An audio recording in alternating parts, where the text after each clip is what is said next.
one trick of the enemy is to cause you to be deceived.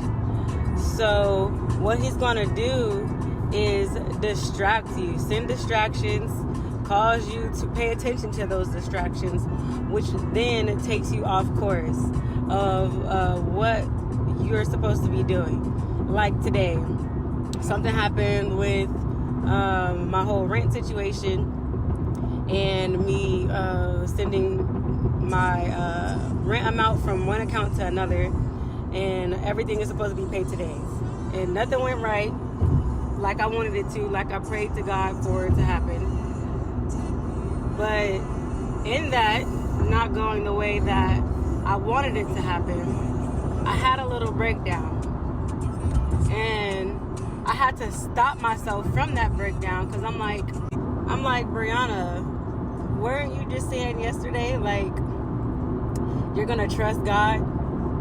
So this is one of those faith moments for you to get out of your own way, get out of your head, get out of what you want to happen, and trust God.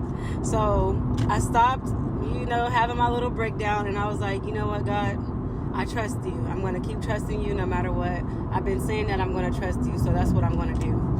And so with me saying that, although it seems as if it's myself, I know it's God speaking through me. So I had heard, like, okay, call your apartments and just keep them updated with what's going on. Once I called them, right, with what was going on, and they affirmed me that, okay, it's cool, you can just do it tomorrow.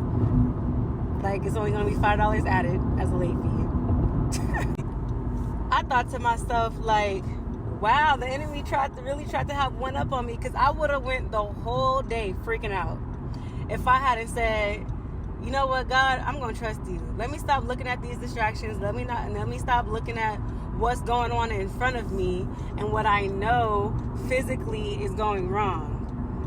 I'm going to trust God, because just like God provided for Simon, which was Peter's name at the time, and Andrew, the overflow of resources, which was fish, so that he can basically, like, get out of debt, pay off what he had to pay for, provide for his family, and then some. He had an overflow for other people to get as well. And that just, reminded me, like, Brianna, like, God got you. If he gonna do it for them, he gonna do it for you too.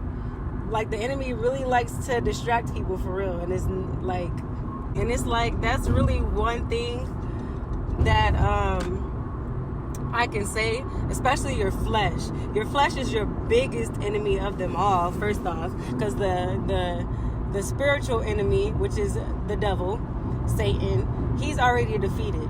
So it's not him who has the power or authority to do anything. That's you giving him permission to do what he do, right? So outside of that, it is us. It is our flesh that pays too much, like, too close to what's going wrong and not what God is actually saying or doing in our lives. And that's what I noticed that, I did today. I was paying too close attention to what was going wrong and not paying attention to who my God is, who my Father is.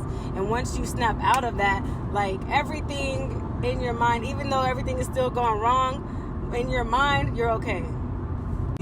In my mind, I'm stronger. I'm not breaking down. I'm not thinking about what's going wrong right now. I'm thinking and focusing my thoughts on the goodness of who God is.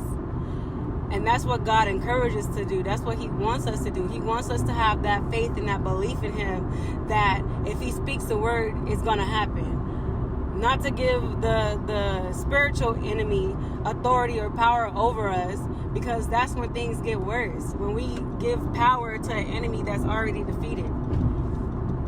You have to go in and fight those battles now, those unnecessary battles when he's already defeated. Now, in regards to your flesh, that is a daily fight.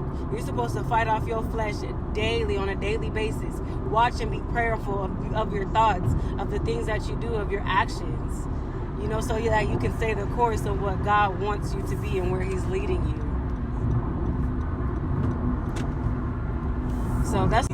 So that's what I wanted to say for y'all to like basically just, you know, stop focusing so much on the problems or the issues at hand that's going on in your life. Because once you take your focus off of that and you focus on God, His power, His authority, His ruling, His love, His care for you is going to grow even stronger because your faith grew stronger in Him.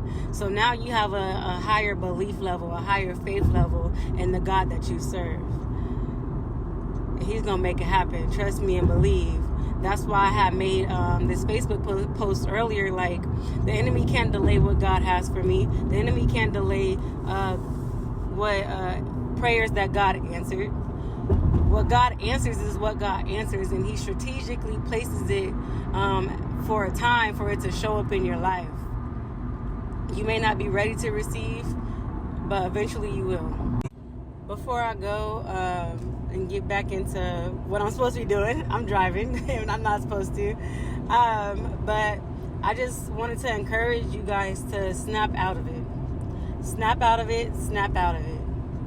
Okay? I know it's tough because life is tough and we all are going through something, right? And again, what we focus on grows. If you focus on the negative, it's going to grow. If you focus on God and what He can do, your faith in Him is going to grow. Your belief in Him is going to grow. This is a faith test. It's a faith test. Who are you going to trust in? Are you going to trust in what's bad that's going on to go bad? Or are you going to trust in God that He's going to come through? Which is going to give you peace at the end of the day. Which is going to give you strength to stand firm. Which is going to give you the stability and endurance to keep pushing through.